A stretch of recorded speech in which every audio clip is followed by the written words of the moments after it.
Welcome, curious minds, to another deep dive.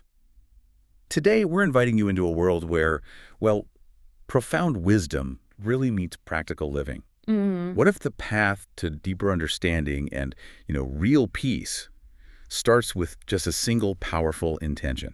that's pretty much the core question we're exploring today, isn't it? It really is. And, our mission here on the deep dive, it's always to pull out those really crucial nuggets of knowledge, the key insights from the sources we get. Right, cutting through all the noise. Exactly, trying to deliver those genuine aha moments. Mm. We want you listening to feel not just informed, but well-informed, equipped with maybe some surprising facts and hopefully enough humor to keep you hooked. Absolutely.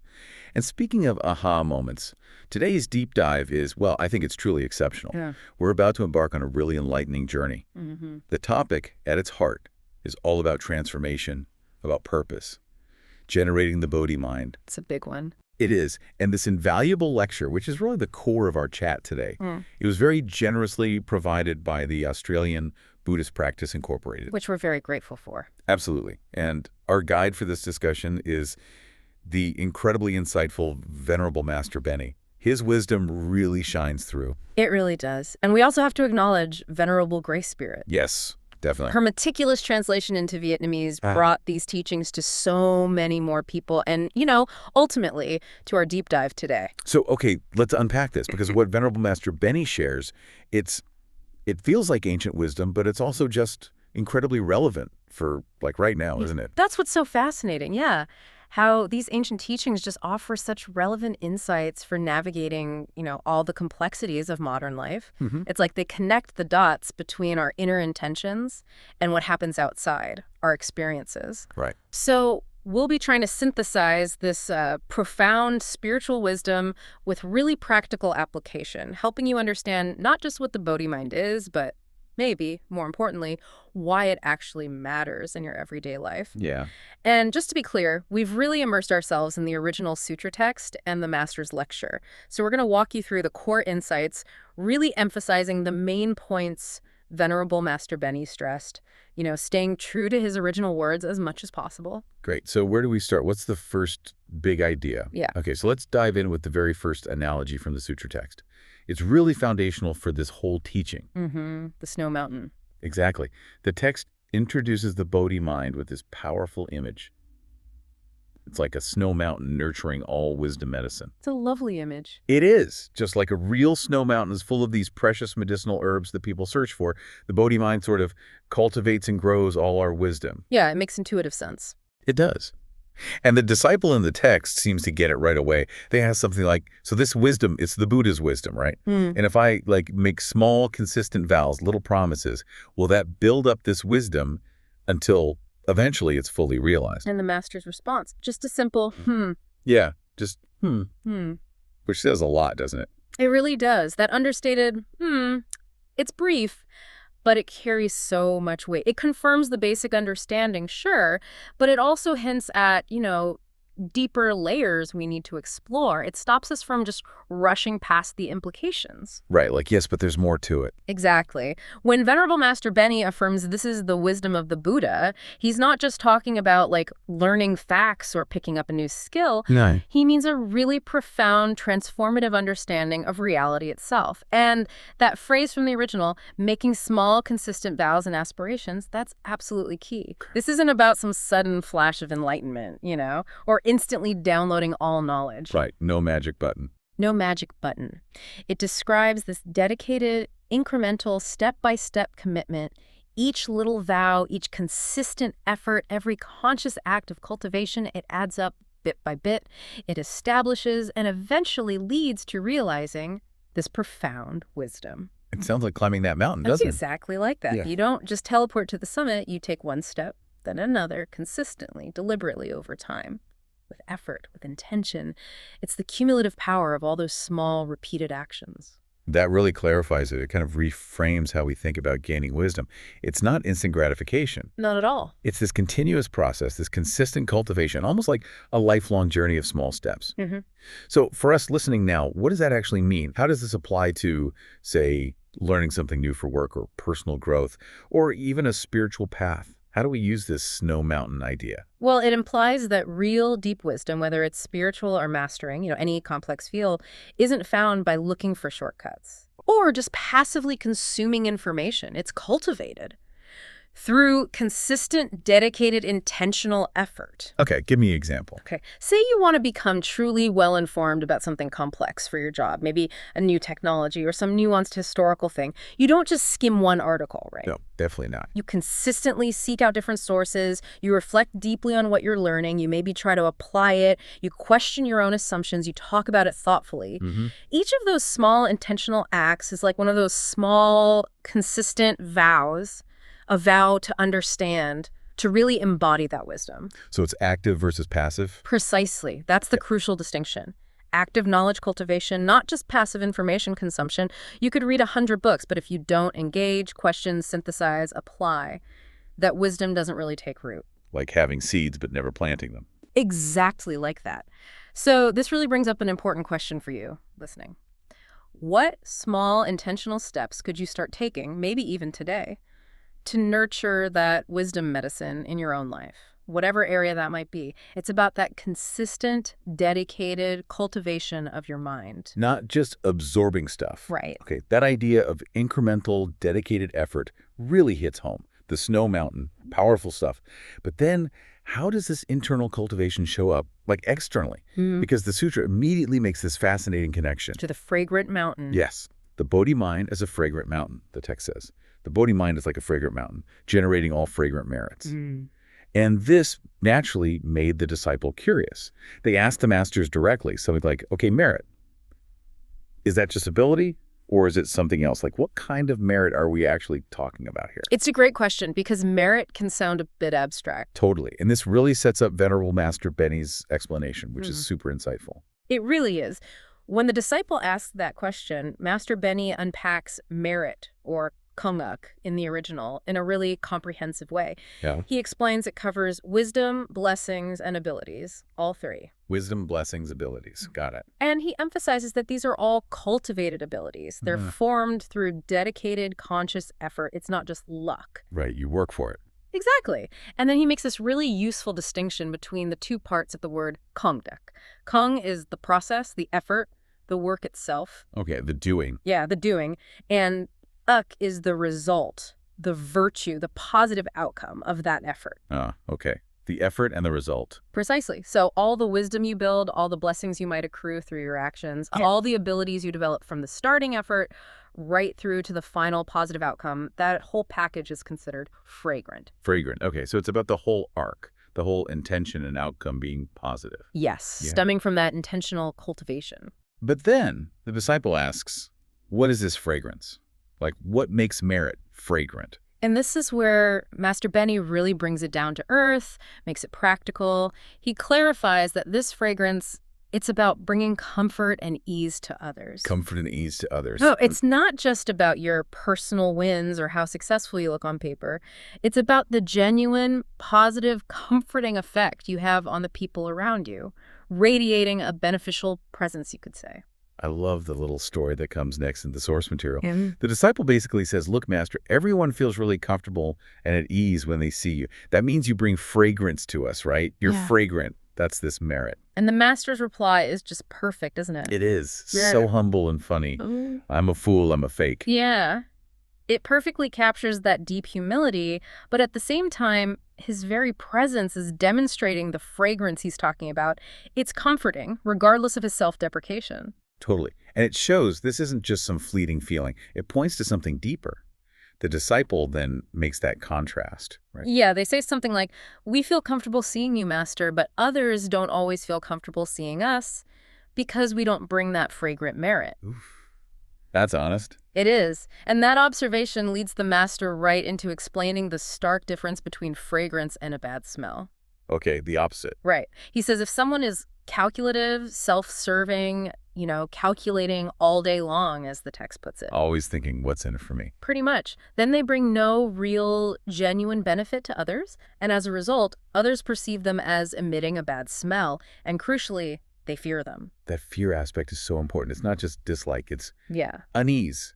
Suspicion, maybe. It's a palpable energy, exactly. Yeah. And Master Benny gives this great example. Think about a wealthy person. If that person uses their resources, their abilities, to genuinely create opportunities, maybe they employ lots of people, give them stable jobs, like hiring 10 cooks, 10 cleaners, 10 gardeners. Right, creating livelihoods. Those people directly benefit.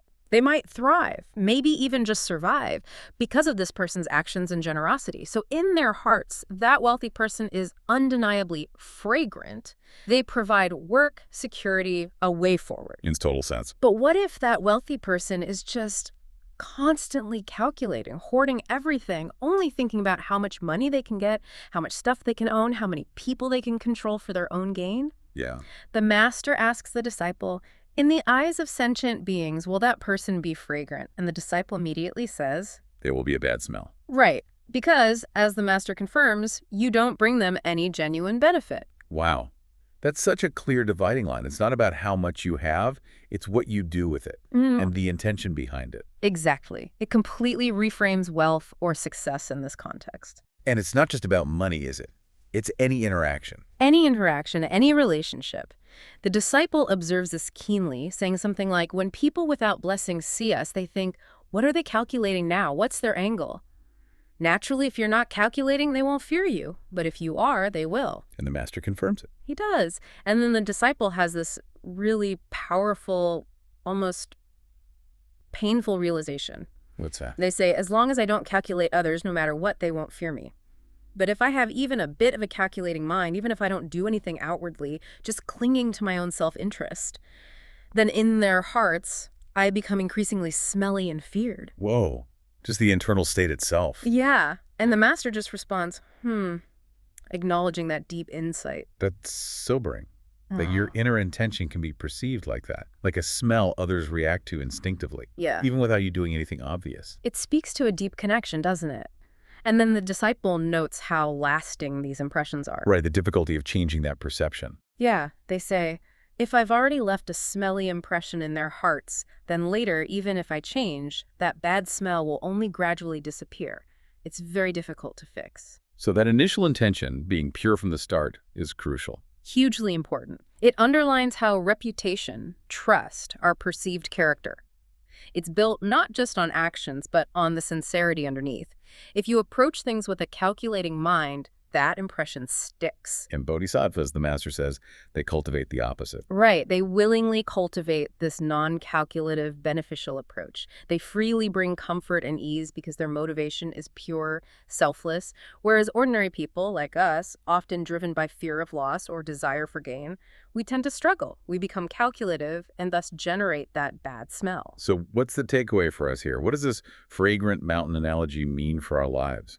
Well, it suggests the real measure of our merit isn't just our own achievements or abilities. It's not even just how much we give away. It's the comfort, the ease, the genuine benefit we bring to others. And a positive impact. Stemming from a pure, non-calculating intention. It's a powerful call to look at ourselves. Are we consistently generating fragrance? Or, maybe without meaning to, are we putting out bad smells in our interactions, our work, our relationships? The aha moment seems to be that true merit isn't about hoarding good stuff for yourself, but about radiating that positive, comforting influence. Exactly. Through your intentions first, and then your actions. Okay, so we've got wisdom like a snow mountain, merit like a fragrant mountain, both suggesting something pretty vast. Which leads perfectly into the third analogy, doesn't it? The one about the scale of the Bodhi mind. Yeah, empty space. Right. The sutra text says it's like empty space, with subtle, vast, boundless merits. Boundless, that's the key word. It is, and the disciple immediately zeroes in on this vastness. Yeah. They ask the master pretty directly, okay, if it's like empty space with all these merits, does developing the Bodhi mind immediately grant all that? Like flick a switch and boom, boundless merits. It's the instant gratification question again, basically. Pretty much. Do I get it all right now just by having the intention? And Venerable Master Benny's answer here is so crucial for understanding the actual path, the practice. What does he say? He first confirms the potential. He says, like empty space, boundless and endless, so too your merits are boundless and endless. So, yes, the potential within the Bodhi mind itself is infinite. It holds the possibility for limitless wisdom, blessings, abilities. Okay, the potential is vast. Huge. But then, addressing the disciple's question about getting it all at once, he says very clearly, No, generating the Bodhi Mind is just generating the Bodhi Mind. Ah, so it's not a magic switch. That's subtle, but really important. Like a warning against thinking there are spiritual shortcuts. Exactly. It's like saying you have the capacity for infinite wisdom, but just deciding you want to be wise doesn't instantly make you wise, right? Obviously not. So this highlights that critical difference between potential and realization. Generating the Bodhi Mind is the aspiration. It's the profound intention, that first seed of thought that sets you on the path. It opens the door. It opens the door to vast possibilities, yes, to an ultimate state of wisdom and benefit for others. But the boundless merits themselves, the full realization of wisdom, blessings, abilities, that's the outcome. The result of the journey. The result of dedicated, consistent, lifelong cultivation. Not an immediate side effect of the initial thought. It's like declaring you want to run a marathon versus actually training hard for months and then running the race. The intention is necessary, but it's not the finish line. It's the starting gun. Absolutely necessary, but not the achievement itself. And this makes you think, doesn't it? How often do we mistake the intention for the achievement in our own lives? All the time, probably. We say we want to be better, learn more, be kinder, get fit, learn a skill. But without the consistent follow-through, the aspiration just stays an aspiration. A nice thought, maybe, but not a reality. So the aha moment here is potential is infinite, but realization takes work. That's it. The Bodhi Mind offers boundless potential, but making it real requires ongoing effort, unwavering commitment. Like tending a vast garden needs constant care. Okay, this leads us to the fourth analogy. And this one feels maybe the most complex. It really challenges how we usually think about spiritual purity and dealing with the world. The lotus analogy, yeah, it's tricky. Right. The sutra says, the Bodhi mind is like a lotus, untainted by worldly phenomena. And the disciples' first reaction is totally intuitive, exactly what you'd expect. They think, okay, if I develop Bodhi mind, I'll be like a lotus. It grows out of the mud and water, but comes out beautiful and pure, totally untouched. The mud and water being the messy, worldly phenomena. Exactly. We just need to rise above it, stay clean. Simple. Seems simple. But then Master Benny throws a curveball. He really does. He says, but that's not allowed possible. Whoa, okay. Yeah, it immediately tells you the simple idea of just avoiding the mud is wrong, or at least incomplete. So what does he mean? He explains it's more nuanced. If the lotus leaf is not tainted at all by the water, like if water just rolls right off and can't cling to it, the leaf actually struggles. It gets uncomfortable, as the text says. It doesn't thrive. Huh. Interesting. It's designed to be in the water, to interact with it, but remain essentially dry, right? But then, the flip side, if it gets too tainted, like if you smear it all over with mud, it dies. It dies. He even challenges the disciple, go try it, smear mud on a lotus leaf, see if it lives. Okay, so it's not about complete separation or aversion. It's a dynamic relationship with the world. Seems like it. Engaging without clinging, maybe? It's challenging that simplistic view of detachment. It really is. So the disciple, understandably, is confused. Yeah, they ask, so what? Do we have to be covered in mud and feces? And then they say something really relatable. Smart people want to live untainted by worldly phenomena. That innate human desire for purity, for avoiding the messiness. Exactly. We want a clean past. And the master's reply is a bit cryptic, isn't it? Some people don't look for smart people. Like maybe just being smart in that conventional way misses the point. Yeah, and then he uses that great analogy about cooking rice. Ah, yes, the rice. The disciple asks if just understanding and wanting the Buddha's merits means you have them. And Master Benny says basically, nope, wanting is just wanting. Nothing's there yet. Like wanting to eat rice doesn't mean you have cooked rice in front of you? Exactly. You got to go cook it. The process is essential. The rice isn't ready until you do the work. So generating the Bodhi mind, the wanting, it gives you the potential, the vision of what's possible. But it's not the immediate result. It's the motivation to start cooking, basically. Without that wanting, you wouldn't even know cooked rice was possible, let alone start making it. Makes sense. It's the starting point for the effort. And here's where it gets really interesting, because the disciple tries to get it using a sales analogy. Oh, yeah. They say something like, okay, say I'm a salesperson. I talk about the Bodhi mind, its benefits. People think, wow, that's good. I ask, want it, buy it. I say, yes, I want it. Is that process, making people want it, generating the Bodhi mind? Huh, that's practical. And what does the master say? He affirms it, and then extends the analogy beautifully. He says, It's like someone showing lotus seeds, explaining how great they are, how they grow into beautiful flowers. You're wanting it, that's generating the Bodhi mind. Okay. Then, he continues, you take the seed home and plant it. After planting, it sprouts. You see it grow from the mud and water, but it doesn't cling to the water. Isn't that good? You've never seen it. Go plant it and see. Love that. So the Bodhi mind is the initial desire, the wanting inspired by the sales pitch. Which then leads to the act of cultivation, the planting. And then over time, with effort, you get the result, the lotus emerging untainted. Exactly. The sales pitch is just to spark that initial aspiration, because without it, the cultivation never starts. So that first step, the wanting, is absolutely critical. It opens the door to everything else. It's the spark, absolutely, and then the master dives into the real core of the lotus untainted by worldly phenomena. He introduces the concept of self-nature. Okay, self-nature, Yeah. big concept. Huge. He asks the disciple to explain it, and they correctly say it's inherently untainted, unmoving, unblemished, unborn, undying, undefiled, pure. Right.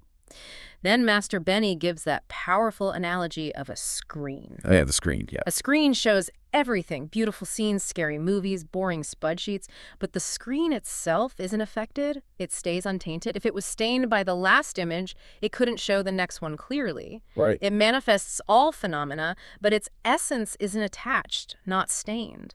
And that, he says, is like the inherent nature of the Bodhi mind. Like the screen, it engages, it reflects, but its core stays pristine. That's a really powerful image. The screen isn't ruined by the horror film or made beautiful by landscape. It just is. Clear. Exactly. But then the crucial follow-up question from the master. Which is? So, is a person tainted? And the disciple admits, yeah, a person can manifest things, but they also get tainted by things, which leads the master to ask almost accusingly. So how much have you tainted in your life? How many people, objects, how much money has tainted you? Oof. And the disciple's realization is just raw. What do they say? I haven't tainted anything except a pile of suffering. So it's better not to be tainted. To taint is to die, to be ruined. Like a lotus smeared with mud, can't breathe, seeking death. My whole life is just seeking death. Wow. That's heavy. And the master adds starkly, and eventually you truly die. This leads right to Master Benny's really challenging answer to why we get tainted if our nature is pure. Why? He says, because you want to be tainted, self-nature is determined by you. Whoa. Okay, that's the ultimate aha moment right there. Our suffering, our tainting, it's not inflicted on us. It's a choice. That's what he's saying. We choose to attach, to cling, to say mine, and that starts the suffering. That's liberating, but also really challenging. It puts all the responsibility on us. Completely. And the disciple gets it. They recognize their mistake as establishing views upon views, constantly adding layers of judgment onto reality. Like the coffee example. Exactly. This coffee is good. It's mine, mine. That attachment, that mineness leads straight to suffering. Don't touch my coffee. We fight. Whether it's clinging to good things or bad things. The clinging itself is the problem. The disciple says, tainted by the good, leaving it is suffering. Tainted by the bad, not wanting it, seeing it as suffering. All day just fussing over these things. Basically busy with these things. What else are you busy with? Nothing else. Just generating suffering through attachment. And the master adds that darkly funny line, the other things aren't worth being busy with. If it doesn't hurt, it's not worth being busy with. This hurts so much, it's worth being busy with. It hurts enough. Grimly funny, yeah. The disciple laments, why busy with this? No meaning. Busy for decades, no meaning. And the master's stark reply, there is meaning. The meaning of suffering. Ouch. And the disciple expresses that universal wish. Don't want suffering, always longed for a happy life. And the master's simple, powerful answer hits hard. Then don't taint yourself. Tainting is the beginning of suffering. It's a choice. It's a choice. The tragic irony is we all seek happiness, but we unknowingly create suffering through the self-imposed tainting, through grasping. The disciple sums it up. We don't know it's tainting, we just live. The more we live, the less we follow the path of happiness. Strange. Why aren't we happy? Everyone longs for happiness. Wow. So this whole lotus analogy, it's a profound lesson. Liberation isn't about escaping the world. No. It's about changing our relationship to it, realizing our own internal choices, attachment, clinging are the source of suffering, not the world itself. The aha is that true untaintedness is internal, non-clinging. Regardless of the mud. Precisely. Okay, so understanding all this, especially about self-created suffering, Brings us to the practical side. Mm. How do you actually cultivate this Bodhi mind, and what are the challenges? The disciple, having had these insights, now has this new aspiration, right? They say something like, man, if only I'd been born into a Bodhisattva's household, cultivated from young, I wouldn't be like this. They're yearning for that early training. I want to be born into a Bodhisattva's household, life after life. Yeah, that deep longing for guidance to avoid the suffering they now see so clearly. But Venerable Master Benny, he brings the realism, doesn't he? He does. With that blend of insight and practicality, he straight up says a Bodhisattva's household is not fun. Not fun. Not in the worldly sense. No entertainment, no indulgences, not about comfort, as we usually think of it. Instead, he says, it's bound by strict precepts, literally tied by precepts. Which sounds restrictive, like a burden. It can sound that way, but the master immediately clarifies what precepts really are. He says, precepts prevent wrong actions, stop evil, which means they prevent you from suffering. So they're not restrictions, they're protection. Exactly. Not chains limiting freedom, but protective boundaries guiding you away from actions that inevitably lead to suffering, regret, turmoil. Like traffic laws, they seem restrictive, but they allow safe, free movement. Or like a railing on a cliff edge. Perfect analogy. They stop you falling into the abyss of your own making. They're safeguards for real inner peace. That reframing is huge. Precepts as liberation, not burden. But the disciple is still kind of overwhelmed by the sheer scale of the discipline required, right? Totally. They say something like, forget precepts for a second. There are 84,000 awesome dignities. Even human royalty, with maybe a few thousand, tens of thousands, I already find that unbearable. 84,000, that's a lot. It highlights the immense gap between even strict human protocols and the pervasive discipline of a bodhisattva's path. It's not just a few rules, it's a whole way of being. And the master uses that palace analogy. Yeah, once you enter the palace gates, it's deep like the sea. He compares it to the training for human royalty, every single movement, head angle, step length, clothing, meticulously trained from childhood. Right. It vividly conveys the immense, all-encompassing discipline in real spiritual cultivation. It's not just avoiding the big mistakes, it's cultivating every aspect of yourself, from your deepest intention to the tiniest physical gesture. Like self-mastery on an almost unimaginable level. Think of any truly world-class expert, a concert pianist, a top surgeon, an Olympian. Their excellence isn't casual. It's thousands of hours of detailed, disciplined practice. That's maybe a tiny taste of the Bodhisattva's path. Yet, despite knowing how daunting it is, the disciple still wants it. Still yearns for it. I want to be born into a Bodhisattva's household life after life, train from young, avoid suffering. They see the incredible benefit of being shaped by that environment from birth, the ultimate path to freedom. Which brings up the master's point about affinity, right? Duyin. Yes, those karmic connections, predispositions. He asks the disciple point blank, does a bodhisattva owe you anything? Ouch. Meaning they're compassionate but not obligated to pick you. Exactly. You need to build the connection, the diyin, to be close enough to receive that guidance. So how do you do that? How do you build affinity? The master suggests practical ways. Rejoicing, praise, reverence, and offerings. Okay, break those down. It's not about bribing them. It's genuine appreciation and generosity. Rejoicing and praising. When you see someone do well, are you secretly jealous, or do you genuinely feel happy for them? It means celebrating others' success, talents, efforts, actively fostering goodwill. Being happy for others without wanting something back. Right, and reverence and offerings, showing deep respect for wisdom and actively supporting those who embody it, maybe volunteering time, sharing skills, or just expressing sincere gratitude. Actions that create positive links, open doors to guidance. It's proactive. Not just sitting back and waiting to be chosen. Exactly. And the disciples' response here is really touching, very human. What do they say? They acknowledge that, okay, maybe to a bodhisattva, one more person isn't a huge deal, but for the individual, being picked up into their household, as they put it, is extremely important. It's that chance for proper training from childhood, that deep personal yearning for mentorship. Yeah, that really resonates, that desire for guidance on such a hard path. It beautifully reflects that student-teacher aspiration. And the conversation ends on such a lovely human note. The part where they want to join the master's household. Yeah. The disciples are all eager. Pick us. We'll join your house. We'll be your kids, your younger brothers. Train us from young. You manage, they manage, I'll be good. And the master's response is just perfect. Humble, a bit fearful maybe, but ultimately encouraging. Oh no, I'm a little afraid of you. I don't have enough great courage and strength. Keep learning. It's endearing, isn't it? It reinforces that the path is gradual, needs ongoing commitment, guided by teachers who, despite their wisdom, stay humble and compassionate. It's a journey of continuous effort, driven by sincere aspiration, not instant magic. Exactly. And the aha here is, yes, the path is tough, discipline is immense, but the guidance and the connections, the affinity we cultivate, they're absolutely crucial for making that transformation happen. Hashtag tag, hashtag outro. Wow. What a truly rich and multi-layered deep dive that was into generating the Bodhi Mind. We've really unpacked some profound insights from Venerable Master Benny, guided by that sutra text. It covered a lot of ground. It really did. We started with the Bodhi Mind as that snow mountain, nurturing wisdom, remembering wisdom isn't instant, but cultivated through small, consistent, intentional steps. Those consistent vows. Then the fragrant mountain of merit, where fragrance means bringing comfort and ease to others, the opposite of that bad smell of self-serving calculation. A really practical definition of merit. Yeah. Then the boundlessness, like empty space, huge potential, but needing dedicated work for realization, not just intention. Potential versus realization, yeah. Yeah. Crucial. And finally, that really challenging lotus analogy. Untainted not by avoiding the world, but by realizing our choice to cling and attach is what actually creates the tainting and suffering.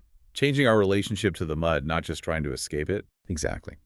So true cultivation seems to be about deliberate action, conscious choice, transforming how we engage with everything. It really shifts the focus inward, doesn't it? And if we connect all this to the bigger picture, the wisdom Venerable Master Benny shared really invites each of us, you listening right now, to reflect on a pretty fundamental choice. Which is? Are we maybe unconsciously tainting ourselves with suffering through all our attachments, our calculations? Or are we actively trying to cultivate that fragrance of wisdom and benefit for ourselves and others, choosing not to cling, whether things seem good or bad, but to engage with an untainted heart? So it raises that important question. What small intentional shifts, maybe in your own views, your own actions, could start transforming your personal mud into a thriving, untainted lotus? How could you begin liberating yourself from the suffering you might be unknowingly creating? A really profound thought to sit with, a powerful takeaway. We absolutely have to express our profound gratitude first to the Australian Buddhist Practice Incorporated. Absolutely, for providing the original lecture. Yes, it formed the whole basis for this. And huge thanks to Venerable Master Benny for his wisdom so clear, so deep, and often wonderfully funny. It made these big ideas feel very accessible. His humor really helps, and immense gratitude, of course, to Venerable Grace Spirit. Yes, for that invaluable translation work, bringing these teachings to so many more people, including us today. Couldn't have done it without that bridge. Definitely not. Yeah. And thanks to us, the specialists, for digging into it together. Ha ha ha, yes, our combined effort. And finally, a really sincere thank you to you, our esteemed listener, for joining us on this deep dive into some truly profound wisdom. It's been an honor, truly. It really has. Thank you for diving deep with us. Until next time, keep cultivating your wisdom.